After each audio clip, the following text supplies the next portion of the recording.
अच्छा जी, टॉपिक है sovereignty challenges of Pakistan. पहले तो ज़रा मैं इसको बता देता हूँ आपको कि सॉवरेनिटी होती क्या है और फिर सॉवरेनिटी के जो चैलेंजेस हैं वो क्या है। सॉवरेनिटी बेसिकली जो है वो कहते हैं कि जो है जीन बोर्डन कहता है कि ये जो है जी स्टेट की जो है ना एक सुप्रीम पावर होती है। सुप्रीम पावर ताकि रियासत अपने सिटीज़न्स को, अपने जो सब्जेक्ट्स हैं उसको कंट्रोल कर सके, उनको डिक्टेट कर सके, उनको जो है समझो कि पब्लिकली एडमिनिस्टर कर सके without any interference of any जो है अदर सॉवरेन स्टेट, यानी कि टेरिटोरियल इंटीग्रिटी। अब सॉवरेनिटी की बात जो है जी आर्टिकल 24 यूएन चार्टर के अंदर भी आ जाती है कि sovereignty of any state is inviolable. समझ आ गई कि every state is equal, there is no super power, there is no big power, there is no small power, there is no small country. UN के charter के अंदर बयान है। तो सॉवरेनिटी बेसिकली जो है वो जी टू पर्सपेक्टिव होती है, टू लुक होती है, एक इनर सॉवरेनिटी, एक outer sovereignty.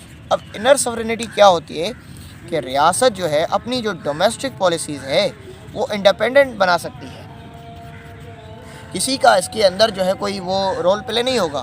For example US हमें डिक्टेट नहीं कर सकती हमें अपनी फॉरेन पॉलिसी बनाने में, डोमेस्टिक पॉलिसी बनाने में, ठीक है। एंड देन फिर आउटर में नेशंस जो हैं फॉरेन पॉलिसीज़ बनाते हैं ताकि अपने इंटरेस्ट को सिक्योर कर सकें ग्लोबल लेवल्स पर।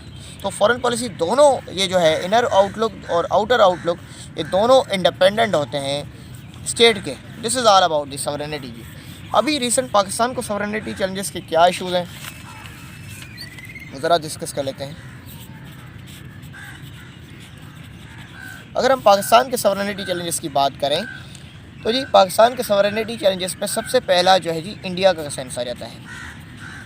इंडिया जो है कंटिन्यूसली वो है वायलेट करता आ रहा है पाकिस्तान की सॉवरेनिटी को। कैसे? इंडिया लैंड की वायलेशन कर रहा है, इंडिया एयर वायलेशन कर रहा है, इंडिया बाउंड्री पैक्ट की वायलेशन कर रहा है। अब ज़रा इसको जिक्र कर लेते हैं। अगर हम बात करें कि कुछ ही महीने पहले, इसी साल शायद, इंडिया ने जो है मियाँ चन्नू के रीजन के अंदर एक जो है मिज़िल जो है मिसफायर कर दिया। वो पाकिस्तानी जो है सॉवरेनिटी की वायलेशन थी क्योंकि वो पाकिस्तान को इन्फॉर्म नहीं था। इन दोनों के बीच में जो है वो CBMs हैं, ठीक है। ये जो है जी CBMs होने की बेनिफिशियल के बावजूद इंडिया ने वो मिसफायर जो किया वो पाकिस्तान की सॉवरेनिटी की वायलेशन थी। उसके साथ अगर हम LOC की बात करें कश्मीर की तो हम 2019 के अंदर देखते हैं कि इंडिया ने कोई 450 वायलेशंस की हैं।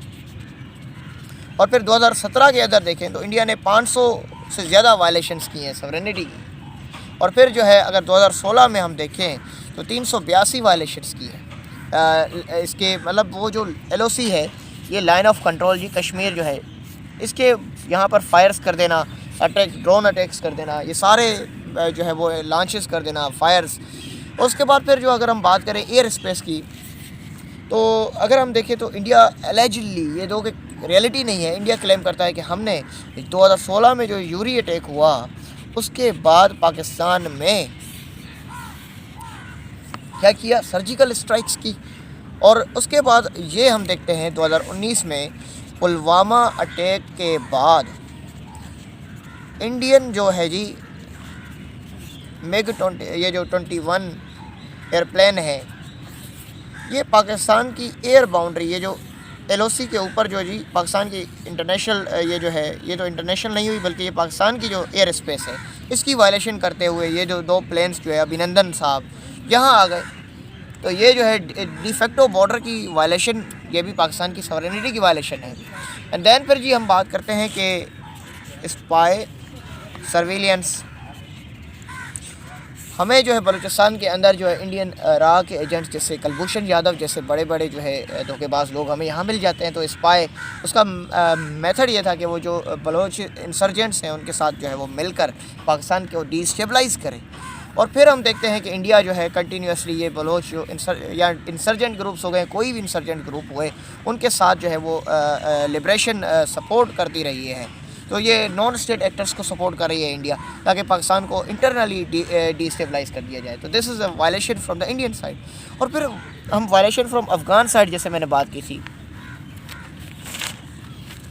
कि अफ़गान साइड हमें क्या नज़र आती है, हमें smuggling, cross border attacks on Pakistani soldiers, militants का क्रॉस ओवर, ह्यूमन ट्रैफिकिंग, और फिर जो है जी हमारे पास ये भी बड़े नज़र आते हैं कि हमारे जो सोल्जर्स हैं उन पर अटैक, और फिर टेररिस्ट जो है वो अभी रिसेंट जो अटैक हुए अफ़गानिस्तान के अंदर पाकिस्तानी सब्जेक्ट्स के ऊपर, डिप्लोमेट्स के ऊपर। तो दिस इज़ बेसिकली द अफ़गानियन वायलेशन। और फिर हम ईरान के अंदर देखते हैं कि ईरान जो है वो भी पाकिस्तान को थ्रेट करता रहता है कि पाकिस्तान की जो टेरिटरी पाकिस्तान के अंदर कुछ, वो कहता है कि यहाँ पर जो है वो पाकिस्तान को चाहिए कि उसके अंदर जो नॉन स्टेट एक्टर्स, वो बेसिकली जो टेरर फाइनेंसिंग ग्रुप्स रहते हैं, उनको पाकिस्तान कंट्रोल करे, क्योंकि वो कम्प्लीटली हमारी बॉर्डर को क्रॉस करते रहते हैं और फिर अटैक लॉन्च करते रहते हैं। तो इसीलिए हम शायद इन फ्यूचर जो है आप उनकी बेसिस को टारगेट करें, अटैक करें। और इसी सेंस में उन्होंने ये भी देखा गया कि अपनी ज़ेनबियोन ब्रिगेड जो ग्रुप है जो सीरिया में है, उसकी रिक्रूटमेंट के लिए जो बलोच लोग थे उनको कोयटा में स्पेशली उनको रिक्रूटमेंट इंक्रीज़ कर दी। तो ये जो है जी वायलेशन ऑफ पाकिस्तानी सवरेनिटी है। This was the topic and I have explained you briefly.